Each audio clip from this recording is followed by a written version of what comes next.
Hey everybody, welcome back to the farm. Today we're going to change the oil in our 04 F-350. It has the 6.0 power stroke. Y'all come along and check it out with us, and I hope you enjoy.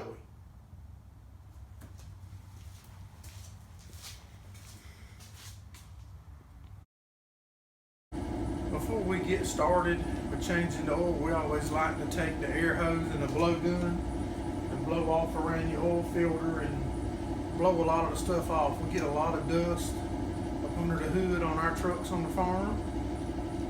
That's just one step that we do to try to prevent dirt and stuff from getting into places that it shouldn't while you're changing the oil.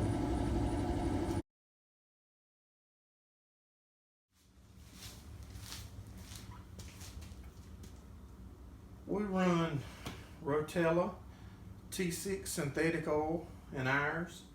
You're going to need to buy 4 gallons. It holds right at 15 and a half quarts. And we run the Motorcraft oil filter, the FL 2016, with a factory style cap. There's some confusion going around, has been for years now, about some filters you buy, you only get the filter, and this snaps into your factory forward cap, where if you buy, used to, some of the wicks and stuff would come with a cap made on it. Then if you tried to use that filter in your short cap, or vice versa, it will not always seal down and match the drain back valve to keep the oil from draining back out when you turn your vehicle off. So we just run the Motorcraft filter, and knock on wood, so far we haven't had any issue. And I use an 1 3/8" socket to remove the oil filter up top. And another very important part is you need a big drain pan, because 4 gallons will run over your standard small drain pan. Just in case you don't know, the big one is your oil filter. This is like your secondary fuel filter. Let's get it pulled out. Always remove your oil filter first. That way that drain back valve I said under your oil filter, it'll release that and let this oil drain into your oil pan, so when you change it, you'll get that oil drained out also.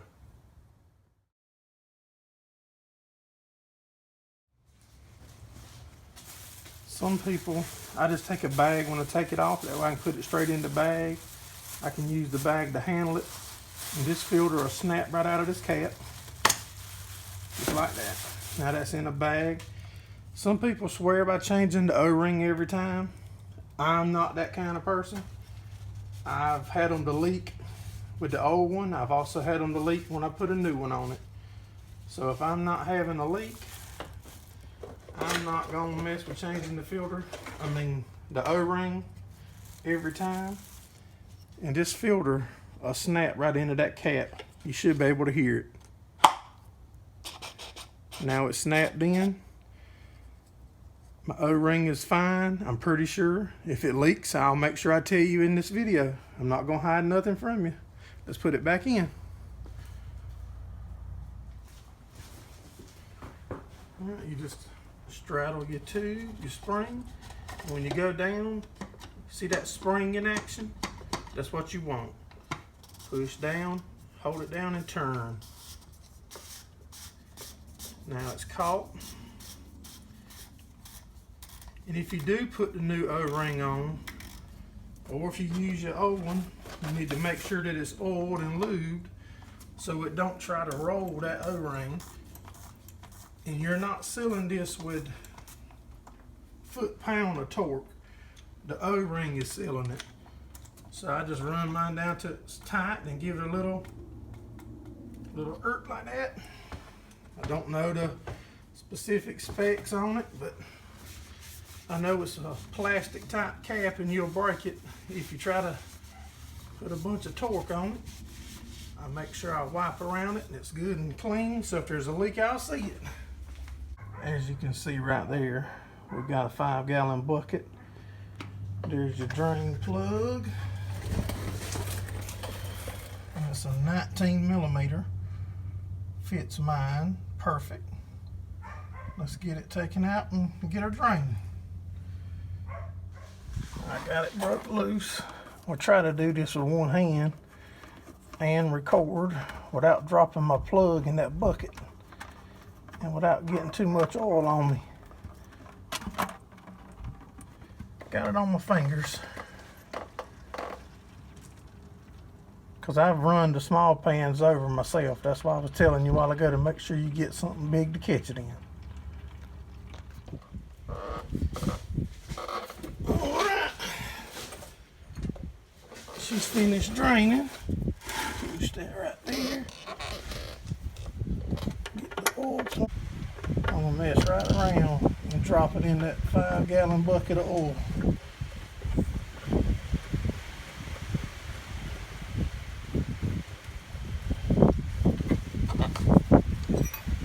I'll tighten her back.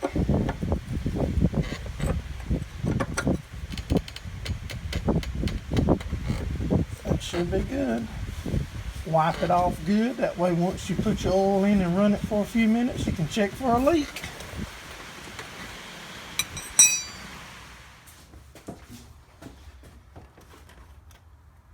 Alright, let's get the oil poured back in it. Make sure you don't run your funnel over.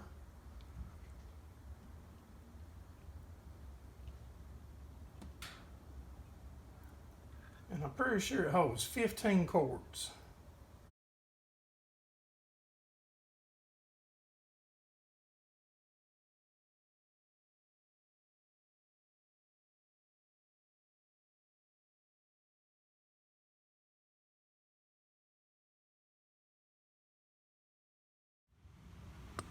That's 15 quarts we put in it. I don't know if you're going to be able to see it from my shadow, but there's one left in the jug. So now we'll put the cap back on it, we'll start it up, check for leaks, shut it down, then we'll check to make sure how we are on the full level.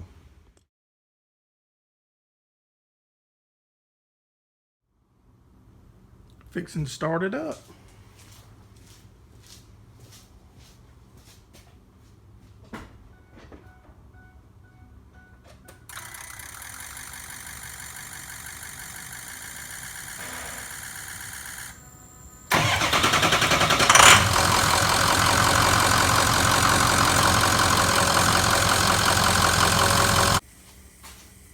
Let it run for 4 or 5 minutes. Now we're going to take a clean rag and go around the filter housing.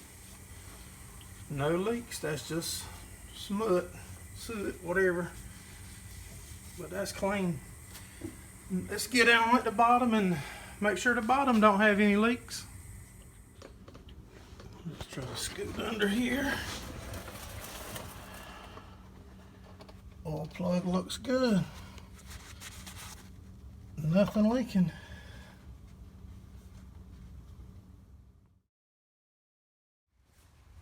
Alright, it's off of the stands back setting level.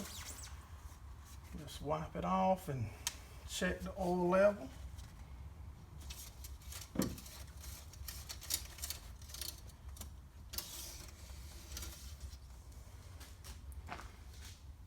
It's full, it's right there at the end of my finger.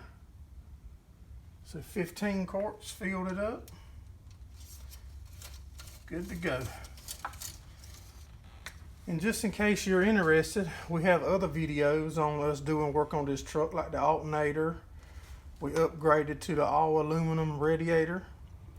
How to do an oil cooler back flush video. I think there's several, like the transmission, the inline transmission filter. But if you like what we're doing, give us a thumbs up, subscribe, ring the bell where you don't miss any of our upcoming videos. We also have racing videos, farming videos. Maybe there'll be something that you'll find interesting. Appreciate you watching. Have a good one.